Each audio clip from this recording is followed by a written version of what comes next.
ஓங்கி உலகளந்த உத்தமன் பேர்பாடி. உலகளந்த 3 அடிகளால். ஏன் 3 அடிகள்? ஆணவம், கன்மம், மாயை என்பதே அந்த 3 அடிகள். உலகம் முழுதும் இவை நிறைந்து இருக்கின்றன.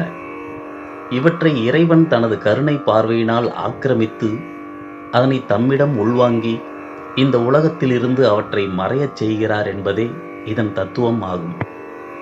முதலில் ஆணவம், நானே என்னும் தன்முனைப்பு, என்னால்தான் அத்தனையும், எல்லாம் என்னால்தான் என்னும் சுயசார்பு மமதை. அது போனால்தான் அடுத்து உலகில் யார் இருக்கிறார்கள், என்ன செய்கிறார்கள், தமது அறிவு என்ன, தமது எல்லை எவ்வளவு, தம்மை விட மேம்பட்ட விஷயங்கள் உலகத்தில் எத்தனை இருக்கின்றன, நம்மிலும் உயர்ந்தவர்கள் உலகில் எவ்வளவு பேர் இருக்கின்றார்கள் என்பதை தெளிவாக அறிய முடியும். ஆனால் இந்த ஆணவமானது இவை எல்லாவற்றையும் தெரிந்து கொள்ள விடாமல் தடுக்கின்றது. ஆகவே ஒருவன் தனி தெளிவு அடைய வேண்டும் என்றால் இந்த ஆணவத்தை களைந்தே ஆக வேண்டும்.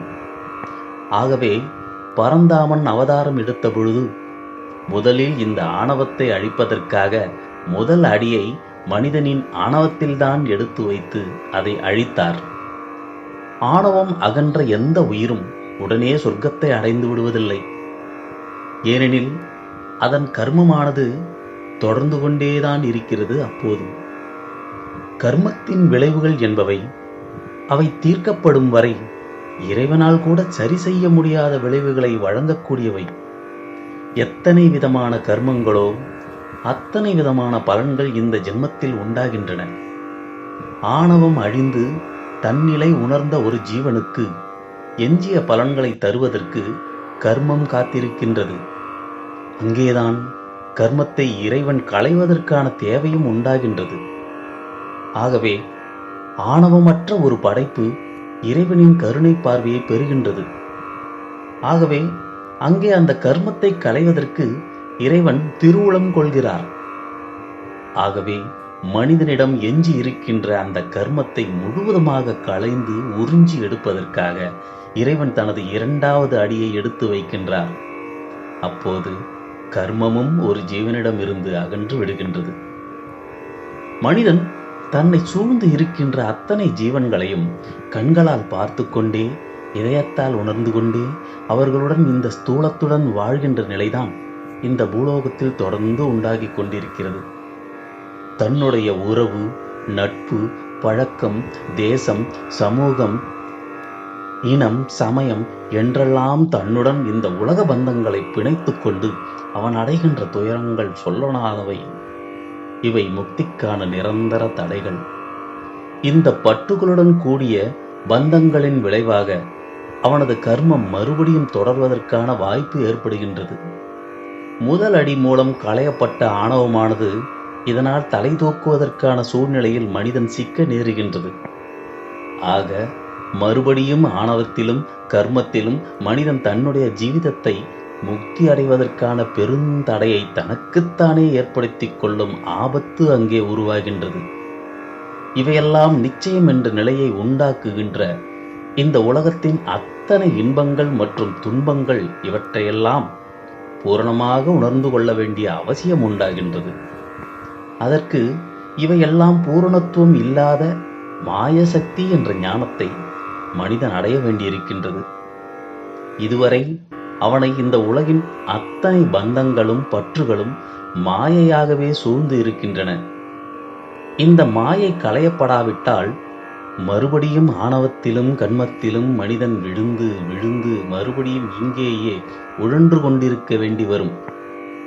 ஆகவே இப்போது இந்த மாயையையும் அகற்றி ஆக வேண்டும்.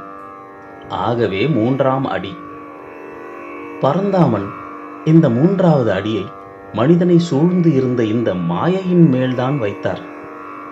ஆகவேதான் மனிதனின் இந்த பூலோக ஜீவிதத்தை மிக உயர்ந்த மோட்ச நிலைக்கு இட்டுச் செல்ல இறைசக்தி கருணை கூர்ந்து 3 அடி மண் கேட்டது. 3 அடியால் உலகை அளந்தது. உலகம் வேறு, மனிதன் வேறு அல்ல. மனிதனின் அத்தனை செயல்பாடுகளும் இந்த உலகம் முழுவதும் விரவி கிடக்கின்றன. இந்த உலகில் உண்டாக்கப்பட்ட அத்தனை இயக்கங்களும் பௌதிக உருவாக்கத்திற்கு பிறகு உயிர்த்தன்மையுடன் இருப்பதற்கு காரணம் மனிதன் உண்டாக்கிய எண்ணங்களும் அவற்றின் கர்மங்களுமே. ஆகவே மனிதனை சூழ்ந்து இருக்கின்ற அவனுடைய ஆணவத்தையும் கன்மத்தையும் ஒழித்த பிறகு அவனே அவனாக இருக்கின்ற மாயையையும் அழித்தாக வேண்டிய கட்டாயம் உண்டானது. அதுவே மோட்சத்திற்கான திறவுகோல். மாவலி என்பது மன்னன் மட்டுமல்ல, அது மனித ஜீவிதம். மனிதனின் ஒட்டுமொத்த ஜீவிதமும் மாபலியாகும். இங்கு ஜென்மம் எடுத்து உழன்று உழன்று மண்ணில், காற்றில், இயற்கை பிரபஞ்சத்தில் தமது உயிரை கரைத்துச் செல்கின்ற அழியக்கூடிய அத்தனை உயிர்களுமே மாபலிதான். அத்தனை பேரும் இறைவனின் 3 அடிகளால் அளக்கப்பட்டு ஆகர்ஷணம் செய்யப்பட வேண்டியவர்களே. ஆனால் புண்ணியங்கள் செய்த மனிதருக்கு மட்டுமே இறைவனால் இப்படி ஆட்கொள்ளப்படும் அதிசயம் நேர்கின்றது. நீரில் கரைந்த வெள்ளக்கட்டி போல மனிதன் தனது ஆணவம், கன்மம், மாயை என்ற 3ஐயும் இறைபக்தியினால் களைவதே 3 அடி மண் அளந்த வாமனனின் தத்துவம். நீரில் விழுந்த சர்க்கரை முதலில் தனது தன்மையை நீருடன் ஒருங்கிணைத்து கரைகிறது. பிறகு தனது நிறத்தை முழுவதுமாக இழக்கிறது. அதன் பிறகு தானே நீராகி முழுவதும் தன்னை இழந்து நீருடன் ஐக்கியமாகி விடுகிறது. பிறகு தான் வேறு நீர் வேறு என்ற துவைத நிலை மாறி யாவும் ஒன்றே என்னும் அத்வைதமாகிறது. பிறகு நீர் வேறு சர்க்கரை வேறு என்று பிரியாத மோட்ச ஐக்கிய நிலை உண்டாகிறது. இறைவன் மேல் மாறாத நம்பிக்கையும், மனிதன் மேல் மாறாத கடமை உணர்வும், வாழ்க்கையின் மேல் மாறாத நேர்மை உணர்வும் கொண்டு வாழ்கின்ற அனைவருக்குமே இந்த 3 அடியால் அளக்கப்பட்டு இறைவனின் திருவடிகளில் ஐக்கியமாகும் ஆனந்த நிலை கண்டிப்பாக உண்டாகும்.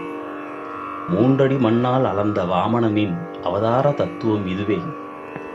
நாம் ஒவ்வொருவரும் இந்த ஆணவம், கண்மம், மாயை இவை அனைத்தும் இறைவனின் திருப்பார்வை என்னும் பாதங்களால் ஆக்கிரமிக்கப்பட்டு மோட்ச நிலையை எய்திய முக்தர்களாக ஆகுவோம். அதற்கு எப்போதும் புண்ணியம் செய்தே பூமியில் வாழ்ந்திருப்போம். ஓம் நமோ நாராயணாய. ஓம் நமோ நாராயணாய. ஓம் நமோ நாராயணாய.